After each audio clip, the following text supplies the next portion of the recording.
Ni katika halmashauri ya wilaya ya Mbarali mkoani Mbeya ambapo madiwani wa kata zote wamekutana na kupatiwa mafunzo maalum yenye lengo la kuwajengea uwezo wa kusimamia miradi ya maendeleo kwa ufanisi. Akizungumza katika mafunzo hayo, mwenyekiti wa halmashauri ya wilaya ya Mbarali Twalibu Lubandamo amesema mafunzo hayo yana umuhimu mkubwa kwani yanakumbusha wajibu wao madiwani. Tumepata haya mafunzo, tumeona kabisa ni jinsi gani mwitikio wa madiwani na ni jinsi gani wamepata uelewa ambao vitu vingine walikuwa hawaelewi katika utekelezaji wa majukumu yao.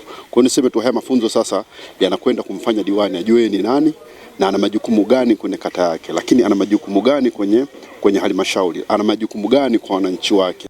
Kwa upande wake mwezeshaji wa mafunzo hayo Bison Samuel Madege amesema mafunzo hayo yameandaliwa kwa kuzingatia changamoto zinazotokea katika usimamizi wa miradi, huku akibainisha kuwa yanalenga kuwajengea madiwani uwezo wa kufanya ufuatiliaji, tathmini na kutoa maamuzi sahihi. Sisi kama chuo tumekuja kuwawezesha mafunzo katika nyanja mbalimbali.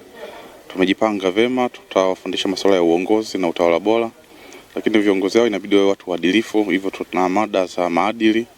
Lakini pia watu hao wanapaswa kufahamu sheria zinazosimamia mamlaka ya serikali za mitaa, hivyo tumeandaa mada hizo. Mafunzo haya yana umuhimu kwa sababu viongozi hao wanapoingia kwa mara ya kwanza katika huu utumishi, kuna vitu ambavyo wanapaswa vifahamu. Kwa hiyo mafunzo haya yanawajengea uwezo na kuwawezesha wao waweze kutekeleza majukumu yao sawa sawa. Kwa hiyo tuliona hilo, na wapo wengine wazoefu wa muda mrefu wamekuja kwa awamu ya pili, ya tatu.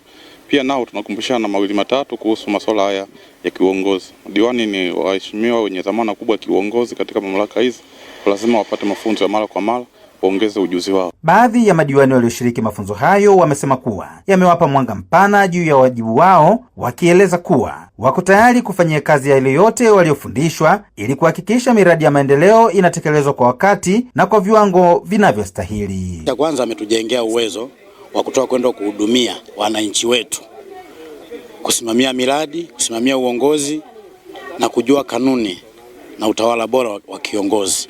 Kwa mafunzo haya yametufanya tuwe na uwezo pia kusimamia shughuli zote za maendeleo ambazo ziko kwenye kata yetu, pia kwenye wilaya yetu. Wito wangu kwa sisi madiwani ni kuhakikisha kwamba mafunzo haya tunayatendea haki kwa kufanya vile tulivyokuwa tumefundishwa. Tusiende nje ya utaratibu ambao haukuwepo katika mafunzo. Samuel Mpogole, Hope Channel Tanzania.